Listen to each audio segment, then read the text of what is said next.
क्या दोबारा उगेंगे इंसानों के कटे हुए अंगों को दोबारा उगाने वाली तकनीक की हुई खोज। दोस्तों, विश्व की आबादी का करीब 15% यानी कि 1 अरब से भी अधिक लोग विकलांग हैं। ये दुनिया का सबसे बड़ा अल्पसंख्यक समुदाय है। आमजन की तुलना में विकलांग व्यक्तियों के लिए जीवन चुनौतियों से भरा होता है और उन्हें स्कूल, स्वास्थ्य सेवाओं, कार्यस्थलों, मनोरंजन गतिविधियों, खेलकूद सहित जीवन के हर क्षेत्र में अनेक अवरोधों का सामना करना पड़ता है। दोस्तों, ये बात शायद आपको नहीं पता होगी कि विकलांगता की अवस्था में जीवन गुजार रहे व्यक्तियों की संख्या में नाटकीय वृद्धि हो रही है, जिसकी वजह जनसंख्या संबंधी रुझान और लंबे समय से चली आ रही स्वास्थ्य और अवस्थाओं सहित अन्य कारण बताए जा रहे हैं। लेकिन जो व्यक्ति वास्तव में विकलांग है और अपने जीवन में कुछ करना चाहते हैं, ये खबर सुनकर उनके सपनों में जान आ सकती है, क्योंकि दोस्तों विज्ञान अब काफी आगे बढ़ चुका है, जिसके परिणाम स्वरूप कुछ भी नामुमकिन नहीं है। जैसे कि अंगों को दोबारा उगाने वाली तकनीक। अगर ये तकनीक स्तनधारियों पर कामयाब हो जाती है तो इससे इंसानों में अंगों को दोबारा उगाना संभव हो सकेगा। यह हादसे में अपने अंगों को गंवा चुके विकलांगों के लिए बहुत मददगार साबित हो सकती है। दोस्तों, आज इस वीडियो में मैं आपको इससे जुड़ी पूरी जानकारी देने वाली हूँ, लिहाजा मेरे साथ वीडियो के एंड तक बने रहें। वैज्ञानिकों ने मेंढक पर किया सफल परीक्षण। नए पैर उगने में लगा कितना समय? अब हो रही स्तनधारियों पर परीक्षण की तैयारी। दोस्तों, कुछ जीवों में अपने कटे हुए अंगों को फिर से उगाने की आकर्षक और सहज क्षमता होती है, जैसे कि छिपकली पेट के बल रेंग सकती है, जिसकी जीभ और नाक एक साथ होते हैं, जिससे ये अपने शिकार को पकड़ने के लिए सूंघती है और फिर पलक झपकते ही उसे जीभ से अपना शिकार बना लेती है। कहते हैं कि डायनासोर्स इन्हीं के पूर्वज थे, जो कि एक विलुप्त प्रजाति है। इसके अलावा कुछ और छिपकलियां भी हैं जो कि रंग बदलने की क्षमता रखती है, जिन्हें हम गिरगिट कहते हैं।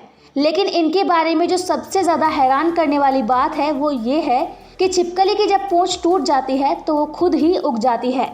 ठीक ऐसे ही कई जानवर देखे जाते हैं, जिसमें केकड़ा, स्टारफिश, सैलेमेंडर्स और न्यूट्स शामिल हैं। जी हाँ, इन सब जीवों के अंदर ये खासियत होती है कि जब इनका कोई अंग टूट जाता है तो वो खुद ही उग जाता है। दोस्तों, आपको जानकर हैरानी होगी कि ये अद्भुत शक्ति ज़्यादातर प्राणियों की रक्षा करती है, जिसमें इंसान भी शामिल है। इस कड़ी को लेकर सालों से रिसर्च भी चल रही है, जिसमें विज्ञान लंबे समय से इसके बारे में और भी ज़्यादा जानकारी इकट्ठा करने की कोशिश कर रहा है, ताकि लाखों विकलांग पीड़ितों के लिए अंगों को दोबारा उगाया जा सके। तो क्या वाकई में विकलांग लोगों को विज्ञान वरदान देने वाला है? क्या एक बार फिर से विकलांग लोग अपनी जिंदगी आम इंसानों की तरह जी सकेंगे? आपके तमाम सवालों का जवाब मैं आपको देने वाली हूँ।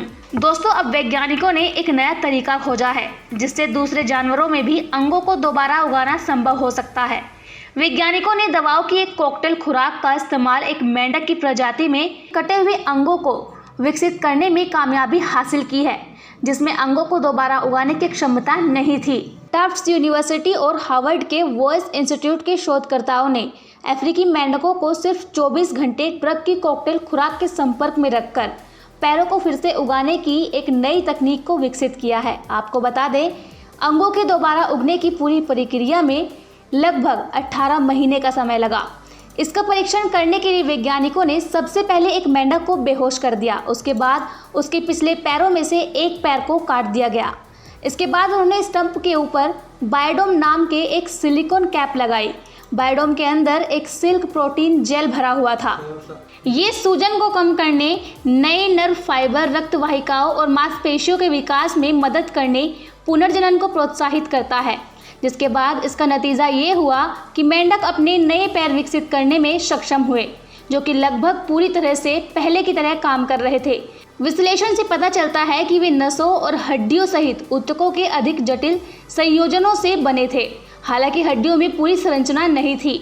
नए पैरों से मेंढक पानी में तैरने में सक्षम हुए और उत्तेजनाओं को भी महसूस कर सकते थे। इस अध्ययन की लेखिका निरोशा मुरुगन बताती हैं कि ये देखकर हमें खुशी हुई कि हमने जिन दवाइयों को चुना वे लगभग पूर्ण अंग बनाने में मदद कर रही थी। अब वैज्ञानिक स्तनधारियों पर इसका परीक्षण करने के लिए दवा में बदलाव करेंगे, ताकि ये पता लगाया जा सके कि क्या ये दवाइयाँ इसी तरह की प्रक्रिया को फिर से शुरू कर सकती है। ये परीक्षण सफल होता है तो इससे इंसानों में भी अंगों को दोबारा उगाने में मदद मिल सकती है।